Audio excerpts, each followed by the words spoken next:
Iran reportedly managed to penetrate Israel's Iron Dome and Arrow missile defense systems using the Fattah 2 missile, which is equipped with a hypersonic glide vehicle capable of reaching speeds between Mach 5 and Mach 20, up to 17,900 kilometers per hour or roughly 10,000 miles per hour.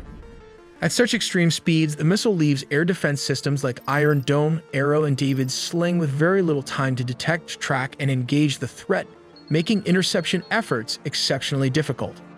This is how it works. The Fattah 2 missile launches with a solid fuel booster that pushes it to hypersonic speeds, reportedly over Mach 15, as it climbs to high altitudes.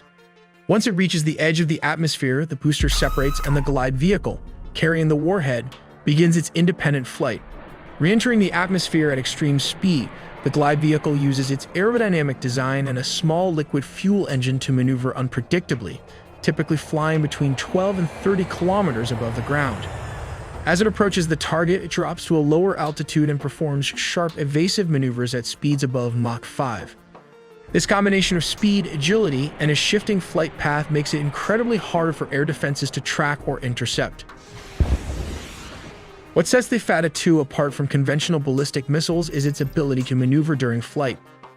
While traditional missiles follow predictable parabolic trajectories, the Fattah 2 breaks from this pattern. It uses aerodynamic control surfaces and a movable nozzle powered by hydrogen fuel to adjust its course while gliding through the atmosphere. This is the reason you see the dragon tail all over Israeli sky. These continuous and unpredictable trajectory changes make the missile extremely difficult to track.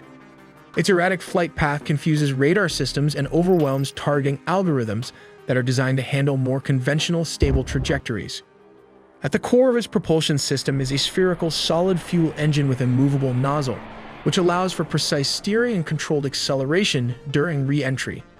This gives the missile the agility to dodge interception attempts more effectively.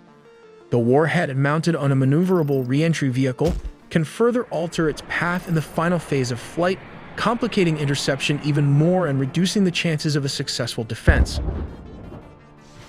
Iranian officials have claimed that the Fattah 2 also features radar evading capabilities, hinting at possible stealth or low observable technologies.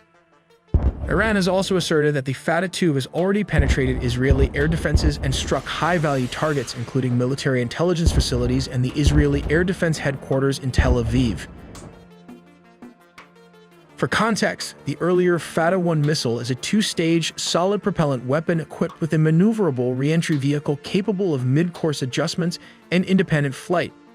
Its warhead includes thrust vector control, allowing it to execute evasive maneuvers during both the mid-course and terminal phases of flight, sometimes as close as 100 kilometers from the target. One of Israel's major disadvantages is its small size. In terms of land area, Israel is roughly 75 times smaller than Iran, making Iran about 7,400% larger. This stark contrast highlights just how compact Israel is by comparison.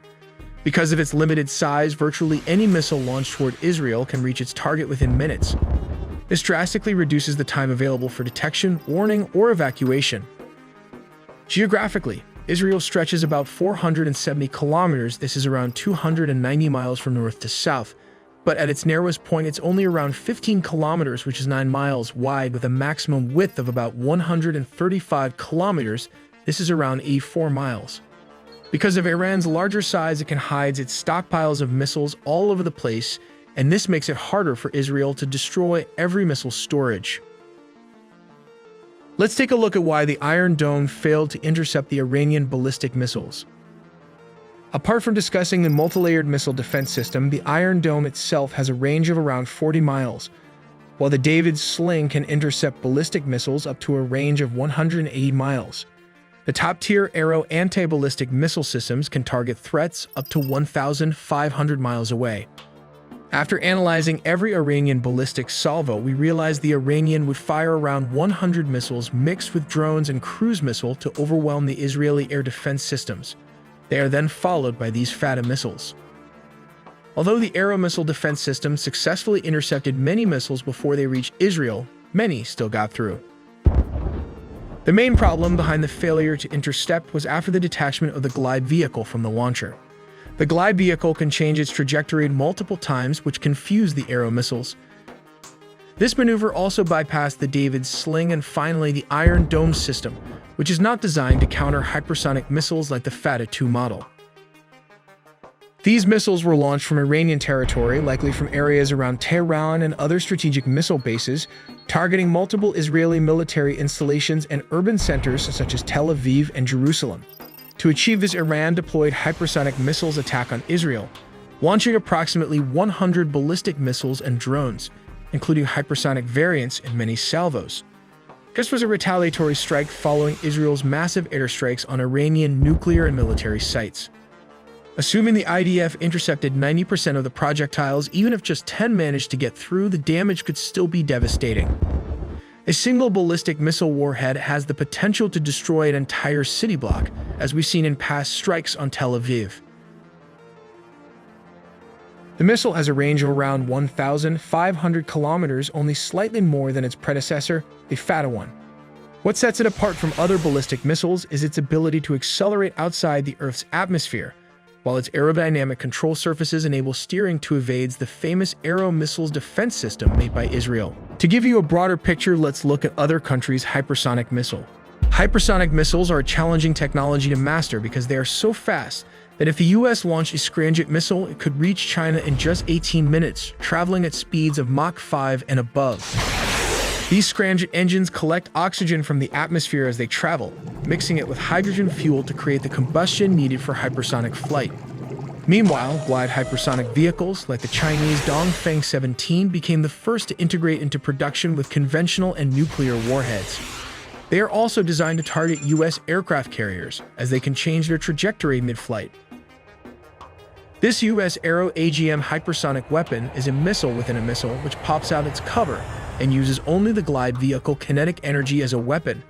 And not to forget the Russian hypersonic missile like the Kinzhal. To qualify as a hypersonic missile, it must possess 3 key attributes: speed, maneuverability, and accuracy. Let's look at speed.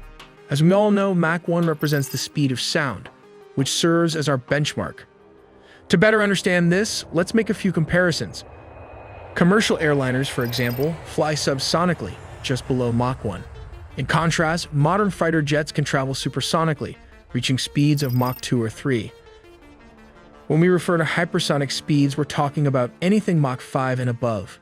Space shuttles are an example of vehicles that travel hypersonically, often reaching speeds between Mach 20 and 24. But these can travel only for short distances at this speed. Israel achieved air superiority over Iran, but this does not mean it had taken over ground operations. Iran continues to fire missiles at Israel. This resilience is largely due to Iran's status as one of the most powerful military forces in the Middle East. Over the years, Iran has developed a missile doctrine centered on dispersal and survivability. Its launchers are often mobile, concealed, or housed in hardened facilities, making it extremely difficult for Israeli strikes to neutralize all launch capabilities quickly. This built-in redundancy ensures that even after heavy bombardment, some missile systems remain operational. Prior to the latest conflict, Iran was believed to possess one of the largest ballistic missile arsenals in the region, with estimates ranging from 2,000 to over 3,000 missiles capable of reaching Israeli territory.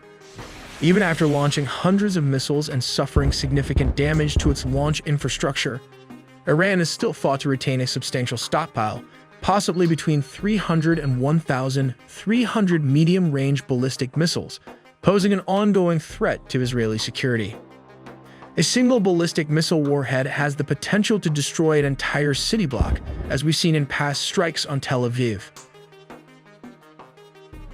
One of their most effective strategies is the use of mobile missile and drone launchers. Instead of relying on fixed launch sites that can be easily targeted, they mount short-range ballistic missiles and drones on trucks, allowing them to fire and relocate quickly before being detected. This approach makes preemptive strikes far more difficult and reduces the effectiveness of traditional air campaigns. Their weapon stockpiles are also scattered across rugged terrain rather than concentrated in a few locations. By decentralizing their arsenals, they minimize the damage of large-scale bombing raids and ensure they always have access to weapons, even after repeated attacks. Let's examine the cost implications of a single day of missile attacks. Iran expended over $200 million by launching ballistic missiles along with drones, whereas the IDF spent $1 billion to defend itself. This includes the Era missile, which costs around $2.5 million. The David Sling costs around $1 million to produce, while the Iron Dome costs around $20,000 to $100,000 for a single missile, depending on inflation. By contrast, Iranian ballistic missiles cost around $200,000 each, and its drones only $20,000 to $50,000 each. We also make original engineering content, so please subscribe and hit the notification bell for more videos.